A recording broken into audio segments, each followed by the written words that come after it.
Hello and welcome to Make It Happen with Will Polston. I'm Will Polston. This is episode number 118, and in this episode I'm joined by Harry Kalimnios as we talk about the 4 foundations to energetic living.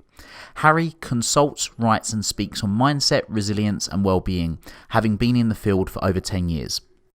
After being awarded a first-class degree in physics with astrophysics, Harry went on to work for Accenture, Sainsbury's and the London Stock Exchange. He also holds a master's in health and well-being. Following a decade in the city, he forged a new path helping professionals improve their health, well-being and vitality levels after succeeding in transforming his own life. Harry is a prolific content creator and is sought after by clients including large multinationals, the world's fastest Formula One team and billionaires. His passion and purpose in life is helping people like you unlock their inner superhuman. So Harry, welcome to the show. Thank you. Thank you for having me. Absolute pleasure. It's been a while. We connected some years back now, and it's been a little while. So really looking forward to catching up and learning about what you've been up to since, and your, I suppose, the development in the areas of interest of you that are also very much of interest to me, and I know the people that are listening to this. So in terms of your kind of area of expertise is very broad, but really if you hone it in, you're kind of a real passionate individual for various reasons, which we'll go into, around resilience, mindset, well-being. And like I say, you've studied lots and lots of different modalities and you've gone really deep into this. Why? Yeah, I mean, that's a great question. And I think the answer will become a little bit more relatable to the audiences now, probably more so than it was maybe 20, 30 months ago.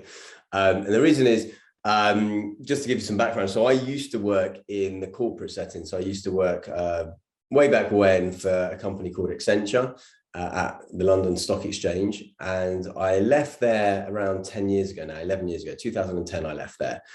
And I wanted to do something different with my life. And so I had already been quite into personal development on the peripheries, so not really deep.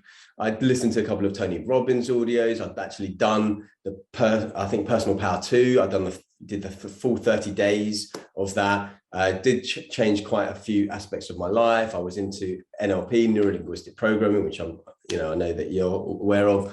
And I wanted a bit more. So I went into some real live courses back then on NLP and became like a master practitioner. Then got involved in doing lots of different personal development events and decided a bit by accident that I wanted to help coach people and help improve their lives by teaching them things that I'd learned. So I started developing myself in terms of my public speaking skills by going to Toastmasters and so on. But in the interim, because I wasn't doing that full time, I was working as a contractor. So I was working for Sainsbury's head office, doing IT project management related work. And one thing that you'll know, and most people will be a bit more aware of now, especially if they're like freelancers, is if you're ill, you don't get paid, right? If you're too ill to go into work, you're paid a day rate. You're not going to you don't get sick pay, you don't get holidays, all of that. And as a contractor, you're usually going to be the first to be let go if they have to make budget cuts. And because usually the budget comes in a different way than it does for an employee, it's easier to manipulate that and say, right, we don't have the budget for you, so we're going to let you go. So you have to be better than everybody else. And you have to be more resilient because you can't take that time off. I remember, I think I took one day off because I was ill and I was thinking, oh, this is X amount of money this is costing me. And so for me, I was like, you know what?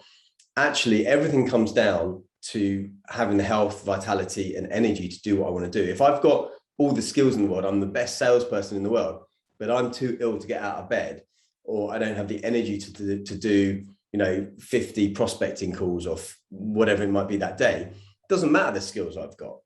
And, just to go a bit further in my background is physics and astrophysics, believe it or not, I did at university. And one of the fundamental principles, and I think an equation that everybody out there knows, regardless of whether they do physics or not, is E equals mc squared, which basically just says energy equals mass times the speed of light squared. You don't need to know much about that other than to say that effectively what that equation is saying is that everything comes down to energy. right? Everything comes down to energy. And so for me, it was like, oh yeah, I need that energy. I need that vitality. And the most fundamental thing in the universe is energy. And I think the last 20 months has taught, or 21 months, however long this has been going on for, has taught people just how important your health, your vitality is. And I don't think people were really that tuned into it before. It was always like, I'll do it when, or I'm still feel as good as I did, 20 years ago, or it's a nice to have, or, okay, we've got a Bupa thing and a gym membership, so we're all good to go. And I think the last 20 months, as one of the positives, and there have been positives of the last 20 months, but one of the positives is that people are shining a bit more of a light on it. Now, I've been shining this light on it for over 10 years, but not getting, through to a lot of people, especially maybe higher levels. And I think now people are starting to realize the importance of, the well-being. All the things I talk about, like getting out into nature, getting sunshine, what else have we got? Vitamin D. All of these are really important aspects. And the thing is with health and well-being, there's so many things to it. And I think people have realized just how important things like connection are and movement and getting out, whereas they weren't really that tuned in with it before. But now we take it away, because we take away the commuting, we take away the office environment, we take away all of that. And then they're like, oh, you know what?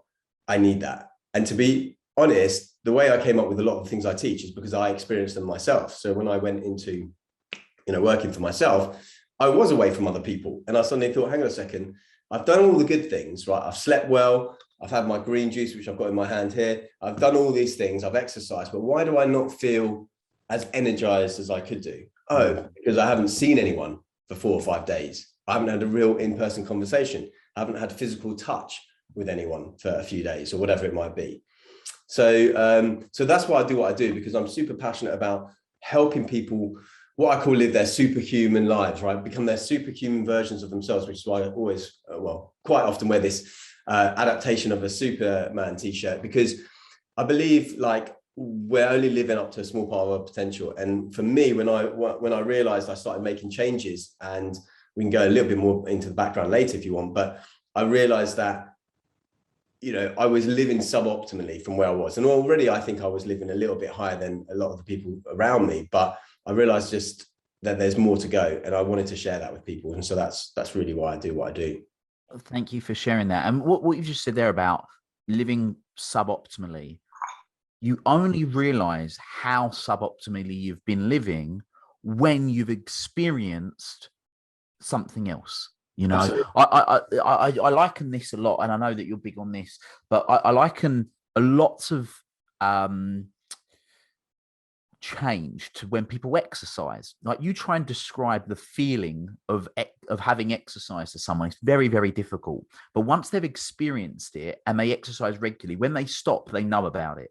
Yeah. The same goes for meditation. The same goes for eating well. And for me, I stopped drinking a few years ago, and it's the same for drinking and all of these areas that you can improve. And it's not about saying you should do this and you must do that, but it's, I try to sort of use my body and myself as a bit of a guinea pig to try different things. I try different things and I get to experience it. So you've sort of worked for a long time to help people feel superhuman. And like you say, you've got the adapted Superman t-shirt, which pretty much every time I've ever seen you speak, you're wearing.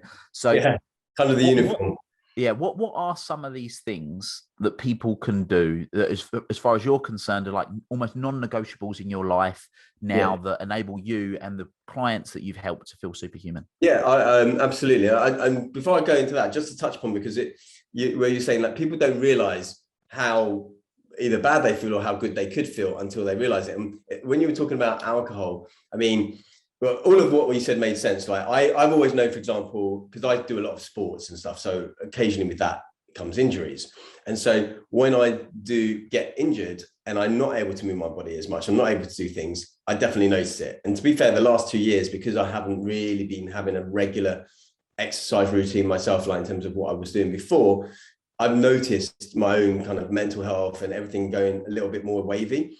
But what you were talking about with alcohol, and now I barely drink. I mean, I've last 10 years, hardly ever. I mean, I'm not teetotal. I may drink from time to time. I drink when I like it. which is not very often. But what it reminded me of is many years ago, we're talking over 20 years ago, I traveled around the world for about 2 years. And I remember distinctly this one point when I think I woke up, I believe I was in Alice Springs in Australia, right, middle of Australia. And I woke up and I've been traveling by that stage, I remember, for 13 months. And I woke up and I felt really different. And I was like, something like, I felt a little bit more energy, felt a little bit more clear-headed. And then suddenly the penny dropped. And for the 13 months previously, every single day, whether it was 1 or 3 or whatever, I'd had a drink, right? I'd had a drink because it's like, especially I was traveling by myself. So you go around to Thailand, sometimes you just buy a beer just to create that connection and then, you know, play a game of pool with someone you don't know or whatever. So there was always a drink every single day. And I woke up and I was like, you know, because like you say, you get to that level and you just don't know any better. It's like a lot of people, and going on to one of the tips that you can talk about, what you wanted me to talk about, and this is probably one of the most fundamental ones, is sleep. And so people don't realize just how sleep deprived they usually are because they're just so used to it. And one thing which has been quite interesting for the last 12 months or so, or more than 12 months since this whole pandemic begun. Now, I've been tracking my sleep, and I'm sure you're aware of like things like the Aura Ring, which I'm holding up to the camera now, which is a sleep tracker ring. And I've had that, I think, since March 2019, was it? Something around that sort of period. So I've been tracking my sleep for quite a while. And what I did notice, interestingly enough, during especially the first part of the pandemic, during the first lockdown, is my sleep improved. Now, for a lot of people, their sleep didn't improve because they got more stressed. My deep sleep definitely improved lots. And one of the things I've been focusing on a lot during the last 20 months or so, 21 months, is prioritizing my sleep. Sometimes at the expense of, say, getting up early to do exercise. So today, for example, I had quite a tough day, let's say yesterday, doing training, and I was training kids for 14, 15-year-olds. And I've been doing a lot of that recently in schools. And I had a good run last week where all the kids were great, engaged, whatever. Yesterday, not so much, right? It was a battle, right? Even by 9 o'clock, I'd already had words with them about 3 times, and we only started 15 minutes earlier. And the teachers weren't massively helpful. But anyway, so I was pretty knackered is the upshot of that. And so this morning, I was going to get up, I was going to do like a boxing session at home, do all of this. And then I made a conscious decision about, actually, I think the priority right now is to sleep because I believe I need it. And then I got up and I did like 15, 20 minutes of yoga instead, a little bit lighter. And so I would say the first thing would be sleep. And to touch upon your other point about, you know, should people do this or should do that? No one should do anything, right? I say to the kids as well, when we're talking about giving feedback to each other, to avoid using the word should, right? You should do this next time, you should do that, because no one likes being should all over, as it were. And so, yes, the first thing for me is have awareness. So when you've got awareness, you can make those decisions. Now, I do things which are contrary to what would be an optimal state of being, right? Sometimes you might see me eating a bag of crisps or chocolate or, you know, whatever the thing is. But I do that with awareness about what that will do to me in terms of my energy, my focus, my ability, and everything else. So first step always is awareness. But yeah, in terms of specific things, sleep would be number one. So just on sleep as well, because I'm really glad you brought this up. So for this year, this year or last year? No, it was last year. I started looking into something. So I was having sort of quite dark circles under my eyes, right? Yeah. And I had my nose really badly broken playing ice hockey a few years ago, and I thought it was because of that. And then I've tried lots of different things. So I've seen dietitians, nutritional therapists. I've had full body, every testing, blood test, urine test, you name it, to try and work out what this thing might be. And of course, the thing everyone always says is it's your sleep, Will. I'm like, it's not my sleep, because I sleep 7.5 to 8 hours every night. It's not my sleep. And we're going through it. And then what I actually did, now I'm a bit like you. I live a very high pace, busy lifestyle by design. I like it like that. I enjoy it like that. Yes, I have downtime, but I'm on the go. Most people say, well, how the hell do you fit everything in? It's just because I've trained myself to have that energy to be able to push through and do stuff. And then earlier this year, I got a Whoop. So I was umming and ahhing, do I get a Whoop or do I get an Oura ring? And I went for Whoop because then I could use it training. I do a lot of HIIT style, CrossFit style training.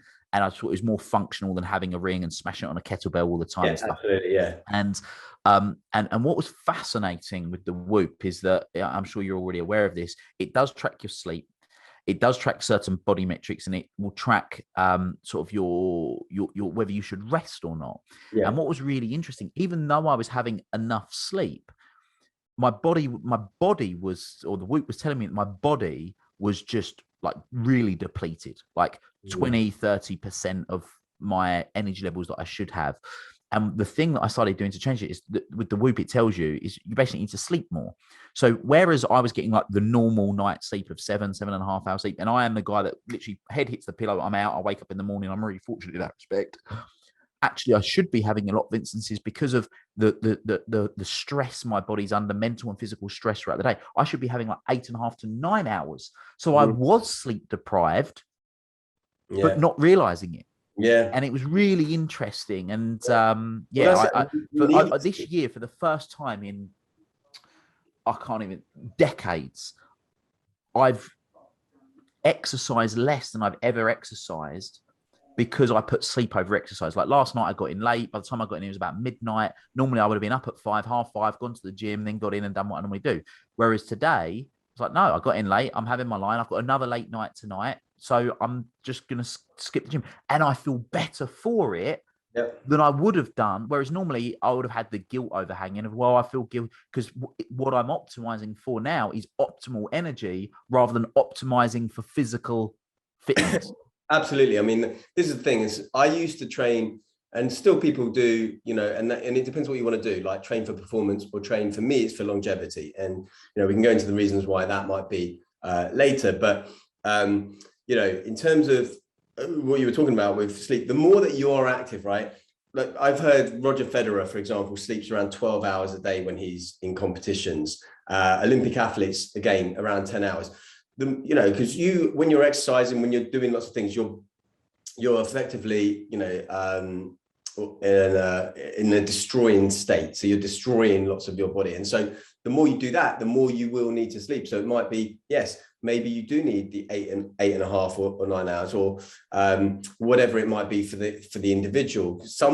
Most people need between that 7 and 9. Very few people, I think, you know, Matthew Walker says in his book, Why We Sleep, the number of people needing less, like they can thrive on less than 6 hours is, you know, you have more chance of being hit by lightning than being one of the people with the weird gene that allows you to say feel as good on 6 hours as someone normally would do on 8 hours. So yeah, for me as well, I prioritize sleep, certainly more so in the last 20 months. And like you, will wake up kind of at the same time every day because I have very regular circadian rhythm, but then I will actively choose to then lie in and not do the exercise, or it leads me on to the other bit, because many years ago, and you'll know this as well, is you start looking at all these high performing people, you start seeing what things are being said, and this is what led me to develop a lot of the frameworks and models.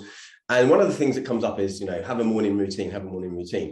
And so most people, everyone's got a morning routine, right? Which is, it could be for some people, get up, shower, grab a piece of toast, run out the door, right? That's your routine. And maybe that was my routine 10, 12 years ago. And then I realized that actually the way that you frame your morning can make you feel a different way. And so I realized that it's really important to have this morning routine. And then eventually you start picking up different things from people. And then before you know it, and there's a really funny video that I like from, I don't know if you ever watch on YouTube, Awaken with JP. He's kind of like, Yeah. But years ago, he made this video, and it was a really funny one, and I could really relate to it. But it's where he basically takes the mick out of things. For those of you that aren't aware with him, especially way back when he was taking the mick out a lot of like life coaching, yoga, veganism, all that sort of stuff. And so he was talking about morning routines, and he had this big elaborate morning routine, and he's like, okay, now it's time to get to the evening routine, because it was taking so long. And some of my morning routines, if I was to do everything I wanted to do, it could take 3 hours. Yeah. And I'm not kidding, right? If I get up at 6, my full routine would be, go to the bathroom. But when I go to the bathroom, I tend to read a book, and I've been reading the same book now for 10 years there, which we can talk about that later. Then I'll prep my juices and veg, like by chopping all the things, meditate, jump on my rebounder for 15-20 minutes, then maybe do some exercise, then make the juices and the smoothies, clear up and shower. And that whole thing can take 3 hours, really. And then sometimes you get so rigid with it. But the problem is, and a lot of the time I have to leave the house sometimes now at 6 because I'm going to some school and I've got to be there at 8. There's no way I'm getting up at 3, clearly, right? So originally I was pretty rigid with things, whether it was what I ate, exercise, losing sleep because I wanted to exercise in the morning, which was good to train me, right? But then I've become a little bit more flexible in the last probably 3 or 4 years with everything. And one of the phrases that I like using is have a framework, but have flexibility within the framework. Okay, have a framework, but have flexibility within the framework. And so, one of the things actually I can share with your audience in terms of frameworks that I teach, but a small subset is, and this is usually for a morning routine, but it could be done at any time in the day to get more energy, is think about a high performance vehicle. And the high performance vehicle I'm particularly thinking about is a BMW. And the reason I'm thinking about BMW as being a high performance vehicle for what we're talking about now is because the BMW within BMW stand for 3 things that I incorporate as a minimum into my morning routine. So BMW stands for breathing, movement, and water. And that for me is the base, most fundamental thing. So even in the morning, if I've got no time, the way I do my breathing, and just to share a little bit of what goes on in the bathroom, but after I shower, I do, rather than just grab my towel and dry myself off, I do a lot of kind of hand brushing or dry brushing. So I will breathe in, and I'll be counting to 20 on each arm as I get rid of all the water. So I'll be breathing in for 10, out for 10, and then in for 10. And then I do all that all over the body. So basically, by the time I'm done, I've done lots of breathing, I've dried myself, and then I do the towel. And I usually, especially now, because the windows I have the window open, and before I put the towel and to clear the room from steam, I shake my towel 20 times and then my head towel 20 times. And that brings a lot of cold air. And then that requires a lot of breathing as well. So even if I'm not got time to actually sit and meditate and do a proper breathing practice, I'm doing that breathing while I'm showering. If I want to do the movement and I'm in a rush, as I brush my teeth in the morning, I know I've got 2.5 minutes. The toothbrush automatically does 2.5 minutes for me. I may do some squats, for example. Maybe I'll just do 10 or 20 push-ups, right? That will be my movement. And then my water is usually by my bed, not to drink overnight, but so that first thing in the morning, I may then drink half a litre or a litre of water straight away. And then that will be my morning routine. And that is actually part of getting ready. So the point is have a framework, but have flexibility within the framework. So my morning routine could take me 3 minutes, or it could take me 3 hours, just depending. And I think what you said there is really, really important about having that flexibility. Is it can become overwhelming. Yeah. I'm huge on morning routines. I love morning routine, but I've got a short morning routine and a long routine. I'm the same as you. If I do go to the gym and shower, and it's about 2.5-3 hours, if I include driving as well, which just isn't viable for a lot of people, particularly when people have got kids and the kids are waking them up, and it's to be mindful of that. So one of the things that I want to get into, because I think this is your first book. That's my first book. Yeah, I've written another one. And Train the Mind and the Body Will Follow. Yeah. And there's lots of things that you focus on that's mindset related to enable people to get outcomes that they want. Obviously, we've touched on sleep as one of the key things for you. But what I would like to really touch on is something that you developed kind of after the book came out, which was the foundations for energetic living. Because once we understand the energetic living, I want to talk a little bit about life longevity, because it's something that I'm very interested in and find fascinating as well. But for people that aren't familiar with this, so you created the energy B.E.A.T model. Yeah. What is that? So what I worked out, what I realized as I started going on this journey, you end up listening to lots of people. I ended up reading lots of books, going on lots of courses, going to lots of events, all of this. And even now, I hear lots of podcasts, and people will talk about things. They'll say, oh yeah, it's really important to sleep. It's really important to eat natural food. It's really important to get out and walk. And these were all great. And I adopted all of these. And over the course of about a year or so, I made around 100 to 200 changes in my own life. And I realized, look, these are all great ideas, but how are they teachable? How are they able to be put into a way that everyone's going to understand? And rather than be disparate, hundreds of different disparate things where, there's no real connection, I put everything down on a piece of paper. It was a large piece of paper, like massive piece of paper on the floor. Got myself a big pen, started writing down those 100 things or so. Then I worked out, hang on a second, there's a pattern here. And I sort of drew circles around each of them and said, actually, all of these things are to do with something to do with this. All of these things are to do with this, and so on. And what I worked out was ultimately that everything to do with health, vitality, energy, building that resilience, all of that aspect around well-being resulted in 4 things.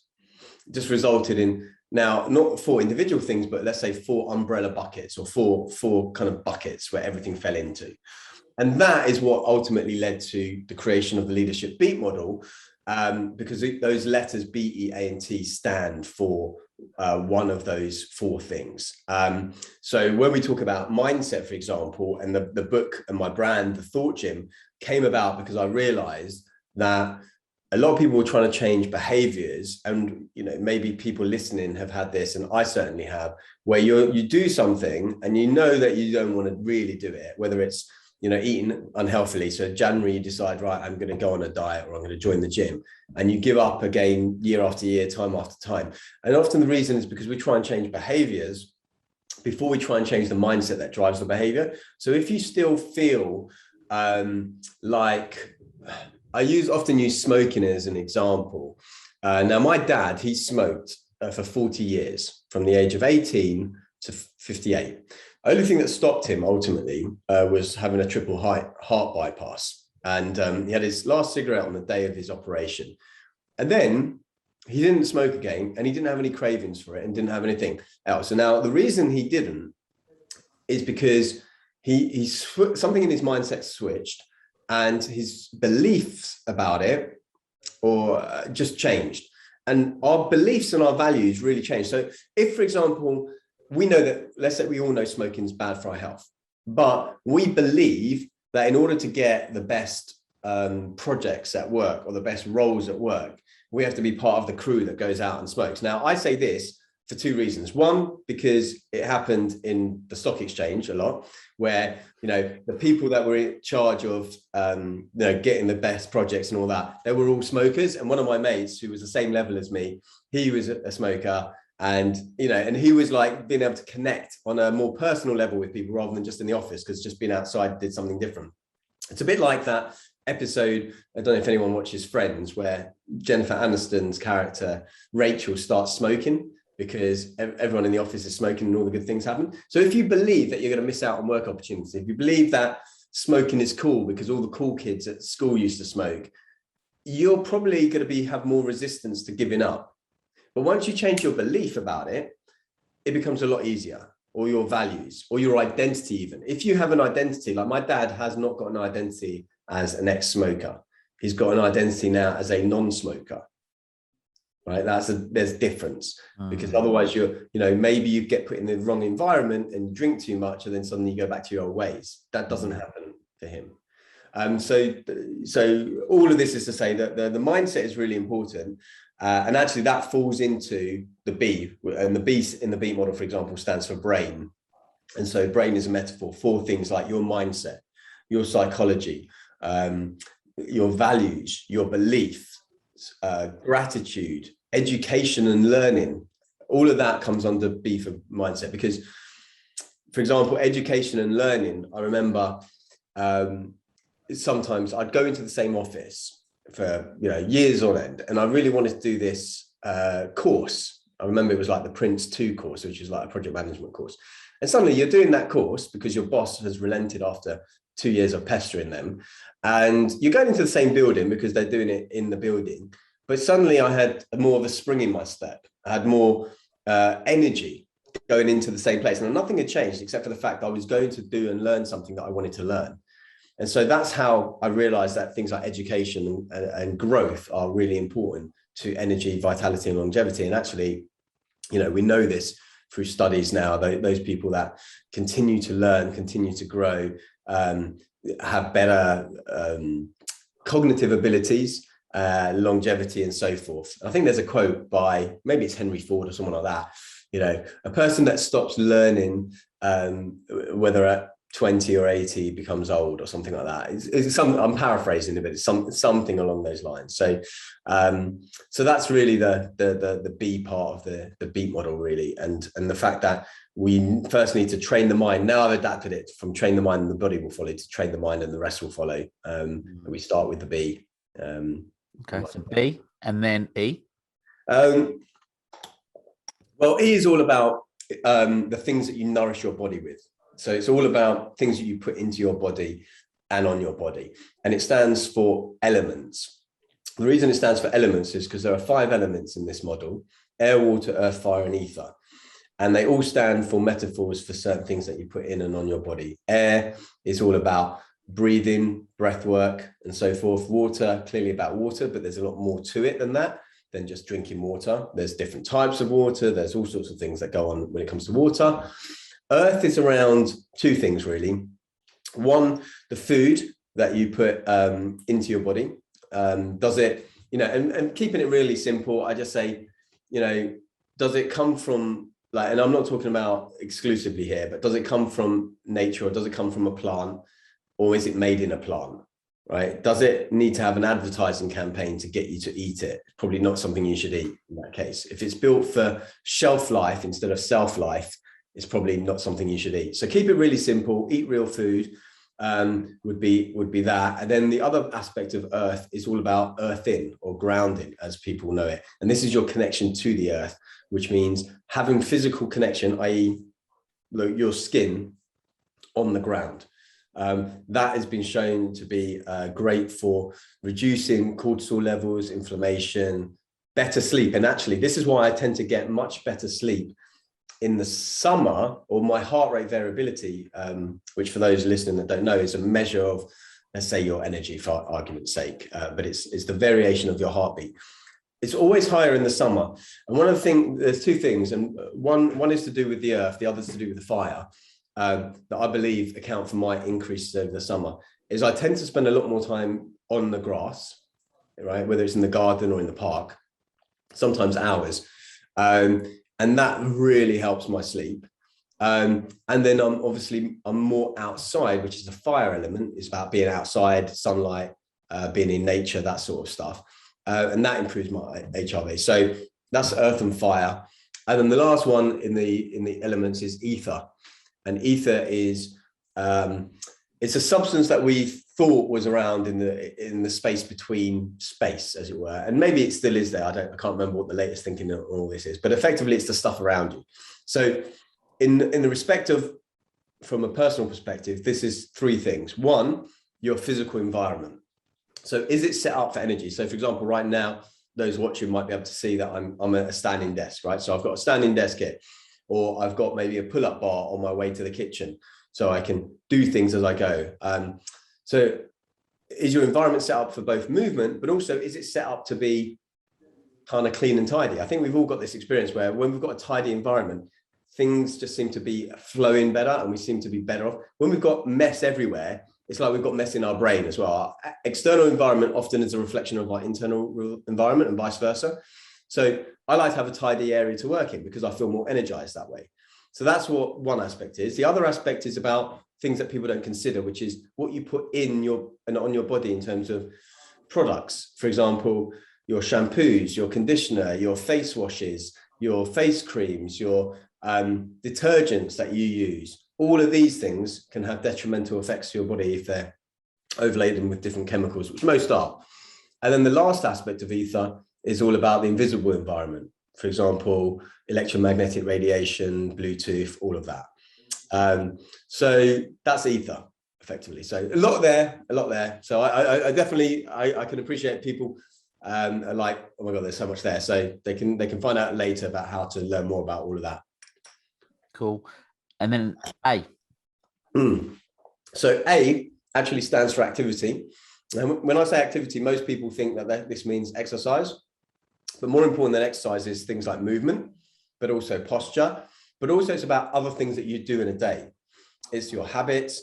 It's whether you have passion, whether you have purpose, whether you've got connection, human connection, emotional connection to yourself, to other people, whether you offer yourself in service to other people.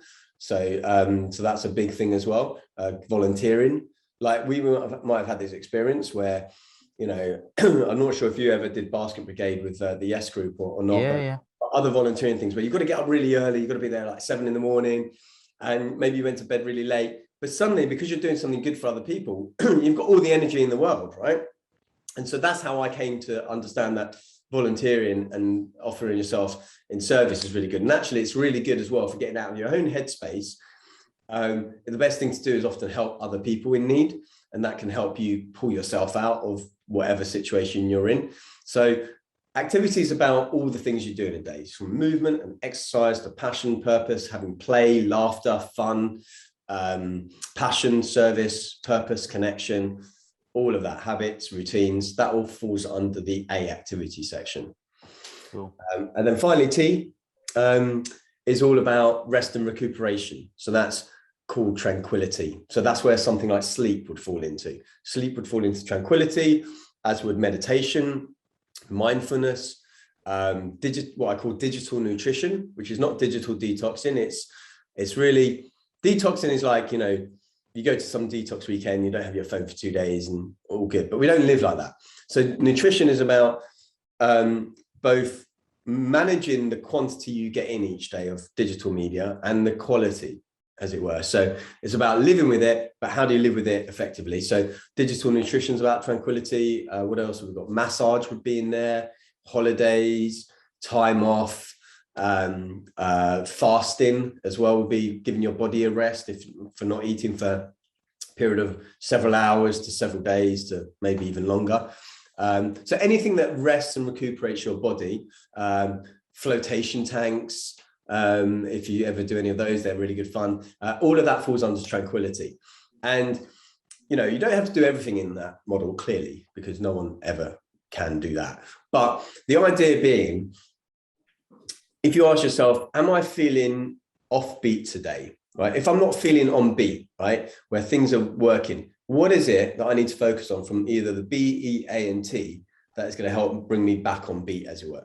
And when you have like balance and or optimization in all those areas, you will have that health, vitality, and longevity that you want. Now, for me personally, I'm never optimized in all areas, right? I think right now, and it's always been a little bit of a challenge, where I probably fall down the most, definitely, I think in the connection piece within activity. Like I'm good with the movement, I'm good with the drinking, all of that sort of stuff, like the water. But I think probably, you know, for me, it's connection. Sometimes as well, that I try and do a bit more often, it's nature and being outside enough. That there's definitely big bits for me. And at the moment, holidays, taking holidays and taking enough time off where, you know, there's no phone, there's no nothing going on. So, you know, it's something I live by, and my life's mission is to share this information with people. And I knew that things like my sleep were going to be impacted because I wanted to focus on connection, which meant I probably was going to stay out later. I probably ended up drinking a bit too much, but I was like, actually, again, going back to awareness, I'm aware that I need to do this to boost that connection aspect of the B.E.A.T model. And maybe some other aspects will take a back seat for a week or two or whatever. So it's okay to be out of balance, right? We can never be perfectly in balance. We always have to, in order to move forward in life, we have to walk. Walking, if you think about it, is a controlled version of falling. Every time you're kind of falling forward, you're coming back in balance, falling forward, coming back in balance. Okay, maybe sound a bit too simplistic, but effectively to move forward in life, you're always going off balance, on balance. And that's the idea, is that rather than jigging from one to the other, where you're going coffee over here to like wake up in the morning and wine over here, and then don't move all day, and then do a HIIT training, and then do all that, is you have a smoother curve to your life. And even take, I mean, look, you're the physicist here, but taking Newton's laws of motion, right, is that something sets in motion stays in motion until Yeah. an external force is put on it, which when you think about walking is that getting out of balance that then Yeah. means that you move forward, and it's bringing physics into it, which is I haven't thought of that, so thank you for that. Yeah, absolutely. You're welcome. You can use it. I'll allow you to use it in the future. Great. So something I do want to talk to you about, because I know it's something that you're passionate about, and it's something that, as you can tell from everybody that's listening, to this, Harry clearly has spent many, many, many years studying and applying this. And I think that's important, because lots of people read this stuff, lots of people know this stuff, but how many actually live it? And you are definitely somebody that lives it. What age do you think you're going to live to? Oh, that's a great question. Now, and the answer is, and I say this to people and they think I'm crazy, and I am crazy because, who wants to be normal, really? But I'm shooting for 200. Right. The reason I say this is because I think, we know that the longest living person on record has gone to 122. So we know that anyway. Now, there are reports of older, younger. There are things coming in the pipeline as well. And what we need to remember is that what we're doing right now is effectively accelerated aging. So all the things that we tend to do to our bodies, sleeping not well, drinking and eating processed foods and products, that accelerates aging. So what I'm trying to do at the moment is bring myself to a normal aging rate. And I'm a little bit blessed and not blessed at the same time, is that I don't have children, right? When you have children, I think it ages you by 10 years in the first couple of years anyway. I always see lots of grey hairs on people who are new parents. And, and one of the things is the lack of sleep. And the other thing is obviously constant worry and stress. And that's going to age you, because ultimately you've got to think the things that age you ultimately is stress. And that stress could be in the form of emotional stress. It could be in the form of drinking Coca-Colas and fizzy drinks. It could be not sleeping. It could be over-exercising. Could be all of it could be fear and worry from watching too much media and Twitter and whatever. All of that stuff ages you. Now, we are meant to age. We are meant to have a lifespan. But there are things that are coming along the pipeline. So maybe there's this thing called, I think it's escape velocity or longevity velocity, escape velocity, where for every year you live, they can add maybe an extra year or so to your life. Now, that might well come in the next 30 years or so. I'm often told I look younger than I am, so hopefully I'm doing something right. But, some of the simple things like not drinking enough water, right? If people out there are not drinking enough water and they drunk, enough, maybe over the next month, they'll see that their skin is better, their eyes are clearer, and they look younger. If they added an extra hour of sleep, like you already experienced with things, you may, feel and look better there. So all of these things are possible. It's just we're not doing a lot of them. So the reason I say 200 is for that. And also I say 200, and this, I guess, goes back to why I do what I do and why I started doing yoga about 12 years ago, is I realized around that age that I'd probably be an older dad. And so and that's actually really what keeps me going, is that actually I'm going to be, and right now I'm an uncle, and one of the things I do, and they're all different ages, up to from 2 to 9 years old, to four nieces, but I've always been very much involved, like, sitting on the floor with them, getting up, they use me as just a moving climbing frame effectively a lot of time. And so I want to be able to do that. Now, I'm not lucky enough to have children of my own, and I know I'll be an older dad. And so I want to live long and strong so that I can do that. And that's actually probably one of my driving forces behind doing a lot of these things, actually.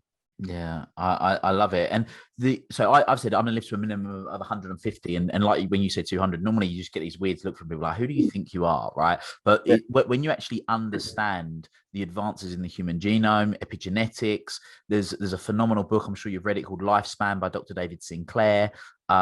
There's so much that is going on right now that is giving us the ability to be able to advance. One of my, I'm not sure if you're on the email list, but Peter Diamandis has got an email subscription called Longevity Insider that's worth getting onto if you're not on it, or anyone that's got an interest in this. And it really is fascinating. And I think it's well within the realms of possibility. There's a lot coming out. It is, and the thing is, I remember listening, and I'm actually listening to his audiobook at the moment, but I really do quite like Will Smith for different reasons.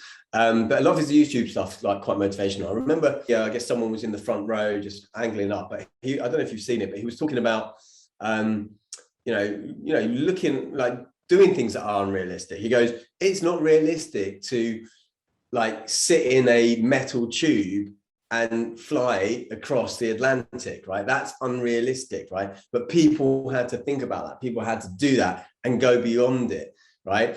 And it also reminds me of Arthur C. Clarke, who's the famous science fiction writer. One of his quotes, which is, in order to know the limits of what's possible, we have to delve into the impossible, or something along those lines, is that you have to push. And all of these quotes and cliches as they are, shoot for the moon and you'll land among the stars, or whatever it might be. They're cliches for a reason, because a lot of the time they make sense. And it's far better to, I think, maybe overreach, and let's say you go for 200 and actually, maybe I only make it to 100 or 120. I'd rather that than go, well, I mean, some people I hear, and they're like, oh, well, life expectancy is only like 68 for me. So, and I'm like, Jesus, right? I mean, that, for me, that's not that far away, to be fair. I mean, still 20 odd years away, but still, I'd rather go for the 200. And also, let's be clear as well, because you and I both will understand what we mean by 150 and 200. We mean 150, 200 in good health, being able to, and that's walking that's around with adult nappies on and being spoon fed, right? We're talking about good health. We're not talking about ill health, right? So let's remember, people are not living longer right now. They're dying longer. Yeah, right? They're preserving life rather than actually preserving living life and extending their death effectively. I want to go that way, and then, like, maybe the last week or two, you realize it's coming to the end. You get all your family over, for the last few weeks, and then job done. You don't want to be ill health for 5, 10, 15, 20, 30, 40 years of your life, and then not be able to move around. And I see this, like, with my dad. My dad has aged quite a lot in the last 8 years since he turned 70. To now the point where we actually had to repair my gran, who passed away 10 years ago. We had a chairlift put in the house for her, and it didn't work for like 10 years. And my dad's still pretty smart. He used to be an engineer. So he actually fixed it, because Stanley wanted hundreds of pounds to come out and do it. So he fixed it himself. Now, to his credit, it's been a bit inconsistent recently, but for many months, what we were doing was over FaceTime pretty much every day, but on average 3 times a week. I was training my mum and dad using resistance bands. So I gave them a set of resistance bands. I had a set, and I was training them, and I'll do some today, actually, hopefully, with them. We've been a bit slack recently, but he's been doing that at least. And I got them also a rebounder, which is a mini trampoline, which they didn't want, but I bought it for them anyway. And it's got a handle. And I told him, look, you don't have to jump up and down like a crazy person. Your feet don't even have to leave the floor. You just, like, move up and down a little bit. And so I'm getting him to do that a little bit, but he's not walking a lot. And I've given him this new device, which is something you can sit and watch TV. You put it under your feet, and it effectively gives you electric shocks. So electrical muscle stimulation, EMS device. And he's actually found that's helped with his pains, and also reducing some of the swelling in his legs, because I said he had a triple heart bypass. And so they took veins from his leg and put them in his heart effectively. And so there's always been a bit of swelling there. Then he's got diabetes. So there's a massive risk factor for this whole pandemic stuff. And he's moving less and less. And I don't want to get to 78 and be like that, right? Yeah. I'm going to continue with my yoga, drinking the green juices, the water, the sleep, all of that as much as I can. He's happy though. That's a good thing. He's got a lovely family around him. He's very full of life. And that, again, is probably maybe more important than anything. Having a passion for life, having good relationships, in fact, is probably can outweigh a lot of the other things. For sure. Well, Harry, look, I find this fascinating. I know many people that listening have. Where can people find out more about you? Where can they connect with you? And I know that you've got like masterclasses that you're running now. So if you've piqued people's interest on energy and sort of your whole energy model that you've created, how can people find out about that if they want to learn more? Yeah. So in terms of social media handles, very, very simple. They're all the same, and it's The Thought Gym. So thought as in thinking. I have to kind of spell that out, because often people think I'm saying the fortune as in money. The Thought Gym. So if you go to Instagram, YouTube, lots of videos. So Instagram, YouTube, Twitter, Facebook, everything is The Thought Gym. There's a free energy assessment as well on thethoughtgym.com if they want to go there, and that will take them through quite a robust set of questions and identify what they need to do. But in terms of the masterclass, to learn more about the B.E.A.T model, how you can apply this to your own life, and learn about the study we did at the university as well, which showed an increase of up to 200% in energy levels in just 8 weeks, head to thethoughtgym.com/masterclass. At least I hope that's the right one. So thethoughtgym.com/masterclass. And we'll put the link in the show notes so people can just click it and go and access to it. Great. Wonderful. Well, look, thank you so much for coming and joining me. It's been really good to catch up and hear about everything that you, I know, do. It's not just the stuff that you teach and that you enjoy, but it's stuff that you do, and you've obviously reaped the rewards personally as well. So yeah, I'm sure, guys, you found this interesting. Definitely go and connect with Harry. Connect on the Thought Gym, your YouTube channel as well. I know you've got loads of videos on the Thought Gym YouTube channel, which are fascinating.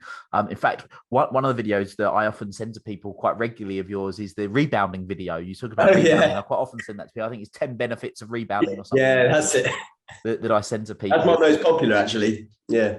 Because I send it to so many people. Yeah, well, yeah, 200,000 odd views. So thank you. I'm working hard for you, mate. I'm working hard for you.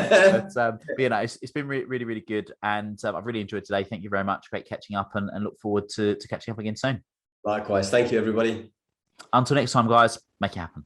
Thank you for listening to this episode of the Make It Happen with Will Polston podcast. Make sure you join Will's free Facebook group, the Make It Happen community. Please support the show by subscribing on iTunes, Spotify, Stitcher, SoundCloud, or Google Play. Share this episode with at least one friend you think would benefit from it, and give Will a 5-star review wherever you download your podcasts. Until next time, make it happen.